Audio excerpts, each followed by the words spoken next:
Hello, ladies and gentlemen. I'm Dionysius, and this is Orlando Wilson. And after the recent events in Germany, we are going to talk about terrorism.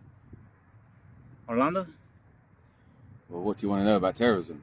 Well, from what I have read, a guy, that supposedly was some kind of descendant of royalty, prince or whatever, and 25 of his people were going to take over Germany, throw out the government, or something like that. You know, this is one thing with, and we've said this before, it doesn't take many crazy people, if you want to call them crazy, or people with a cause to cause a lot of problems. I think Europe has been very, very lucky. It was very lucky when they had the issue with the Islamic extremists. There were several attacks that done a lot of damage, but there could have been a lot more organized attacks. And this is where it doesn't take much training.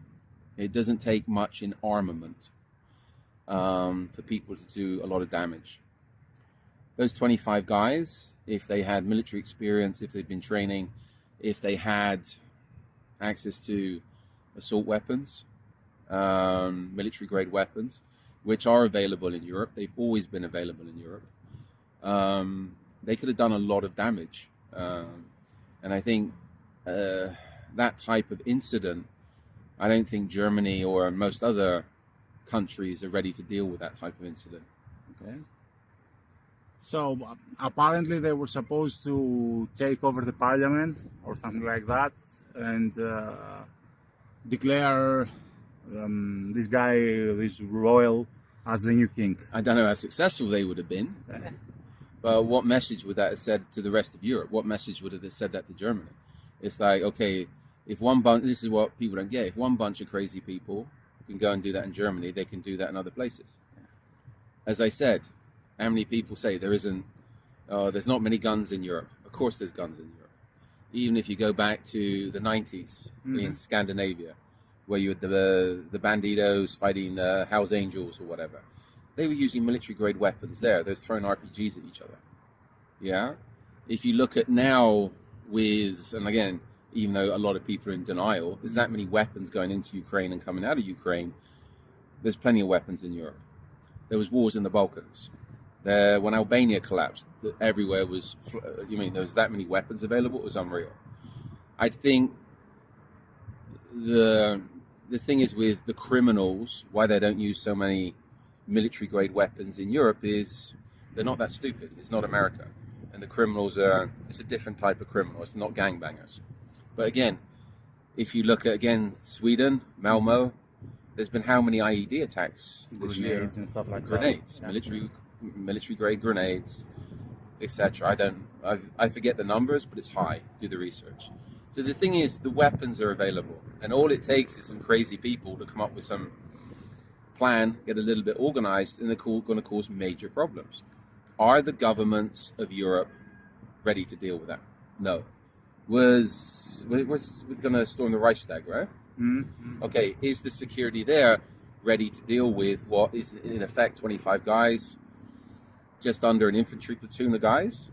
If they're trained, if they're motivated, if they're well armed, that's going to cause a lot of damage, a lot of casualties. And even if these guys they didn't get to pull through what they supposedly were going to do, they would try to do, the aftermath would be governments going crazy, imposing all the more measures, measures on what? They'll be banning more legal firearms, where most legal firearms owners, and this is what people don't get, most legal firearms owners, it's generally very good people because they have to jump through hoops to get the firearms. They abide by the laws and the regulations. Especially in Europe.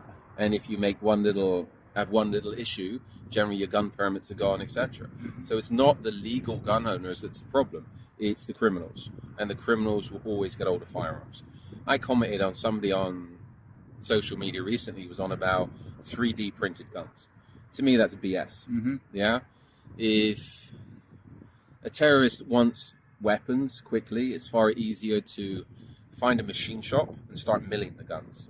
Okay. It's easy.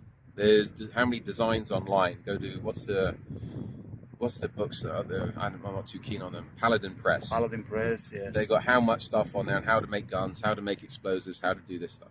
The information's out there. The issue is with 3D printed guns, it's not the guns, it's finding the ammunition.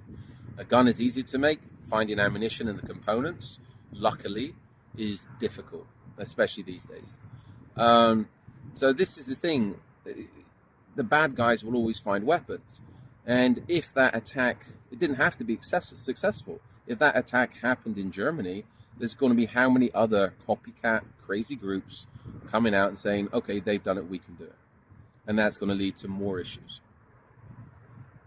Like you like to say, crazy days? Mate, well, it is crazy days. And especially where you got, again, everybody's going to blame this group as being extreme right. But you've also got extreme left. Mm-hmm. We can blame Islamic extremists. I'm sure there's plenty of Christian extremists. They just not yet to come out the closet, literally. But again, it only takes one of these incidents to happen. It doesn't have to be successful, and then the copycats will come out. In some ways, are you seeing the established order beginning to crumble? Even though it's a conspiracy theory, I think there's a lot of conspiracy theories coming true, and you just see the information that's out there on social media without talking to people. People are not happy with the way things are going. I think the established order is beginning to crumble, and I think if governments start to, my perspective, start to clamp down and put more rules on people and more lockdowns, etc., more restrictions, it's going to lead to even more problems. The more they clench the fist, the more people will kick back. And again, it's crazy to think it was crazy these days to think we're in another Cold War when all that was done, 30 years ago? But we're back to Cold War times with Russia, when everybody should be, in my opinion, everybody should be thinking business, not thinking another Cold War, which is, to me, stupid, completely stupid. Well, I think this is going to be another topic for another time. Thank you very much, Mr. Wilson. Guys, ladies and gentlemen, if you like what you saw, you can always subscribe. And if you want specific answers to specific questions, you could use the comment section below. Thank you very much.